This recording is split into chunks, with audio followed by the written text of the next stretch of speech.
Bonsoir à tous. Alors, je vous fais juste une petite vidéo pour vous rappeler ce qu'il faut revoir pour le devoir commun du 18-11, donc de mercredi prochain. Donc, je vous rappelle qu'il est bien maintenu malgré les nouvelles conditions de cours qu'on a en ce moment.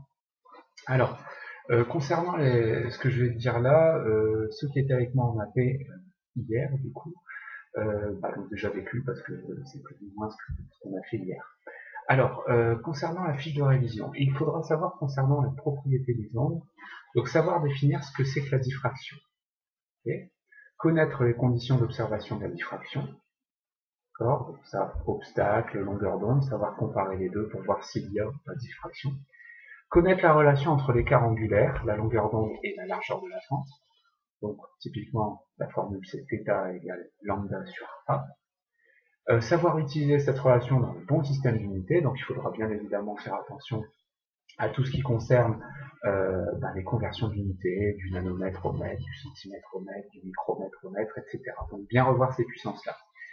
Donc ensuite, définir les interférences constructives et destructives, savoir ce que c'est, d'accord, quelles sont les conditions d'interférence constructive et destructive. Il faudra aussi connaître ce qu'on appelle la différence de marche. Donc on avait vu que delta, la différence de marche, il pouvait y avoir des conditions sur delta qui nous permettent de dire d'ailleurs si les interférences sont constructives ou destructives. Voilà, alors il faudra évidemment aussi connaître la formule pour calculer l'interfrange. Donc I égale lambda D sur A. D étant la distance entre les fentes et l'écran. Lambda, la longueur d'onde du rayonnement utilisé.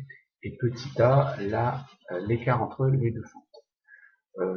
Voilà, donc aussi connaître les formules concernant le niveau d'intensité sonore, donc savoir calculer un niveau d'intensité sonore à partir de l'intensité sonore, comme on a vu dernièrement en cours.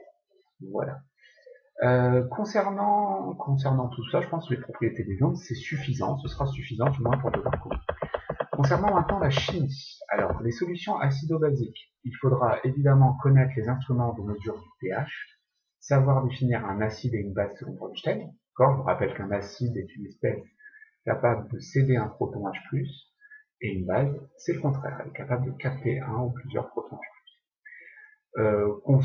Concernant les formules, il faudra savoir la formule qui permet de calculer le pH, donc pH égale moins log de la concentration en OH3+, pardon.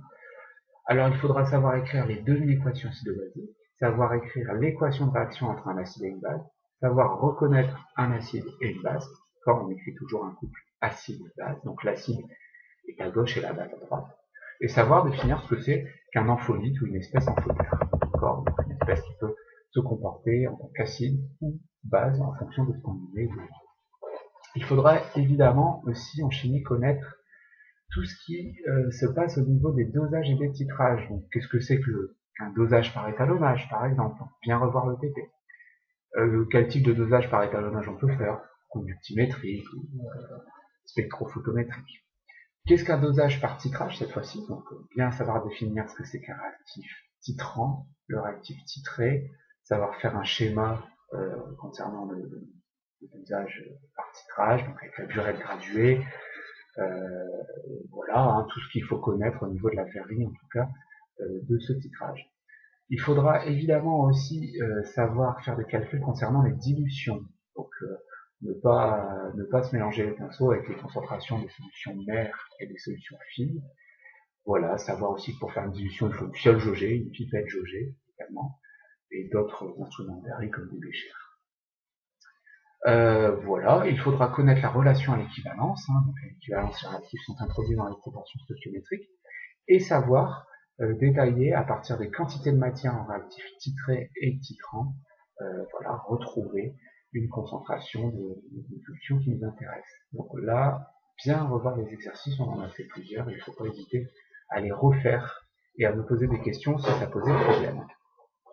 Voilà, qu'est-ce que le volume équivalent? Le déterminer par exemple par la méthode des tangentes ou en utilisant les deux droites en conductimétrie. Voilà, bien évidemment, il faut aussi maîtriser toutes les petites formules, les petites relations chimiques. Petit n égale petit m sur grand N, C égale N sur V, savoir faire un tableau d'avancement, Voilà, maîtriser tout ce qui concerne formule brute, formule semi-développée, topologique, schéma de Lewis, etc., etc. Voilà, alors comme je signalais, comme j'ai signalé aussi à l'autre groupe, évidemment, il faut refaire tous les exercices corrigés en classe. D'accord? Plus les exercices corrigés du livre. Donc, allez voir dans votre bouquin, il y a beaucoup de choses qui sont très très bien faites. D'accord? Donc, il ne faut pas les négliger et pas les oublier. Ce devoir commun, c'est un gros coefficient, 4 ou 6. En tout cas, c'est un devoir de 3h30, donc évidemment, je ne vais pas mettre le même coefficient qu'un TP. Donc, il ne faut pas se louper, hein, parce qu'une partie de votre moyenne, une grosse partie de votre moyenne, va être justement la base de ce devoir commun. Donc, faites bien attention, ne négligez rien, prenez un petit peu de temps pour réviser. N'hésitez pas à me contacter si vous avez des soucis. Voilà, je pense que j'ai rien oublié. Je vous souhaite bon courage et je vous dis à demain.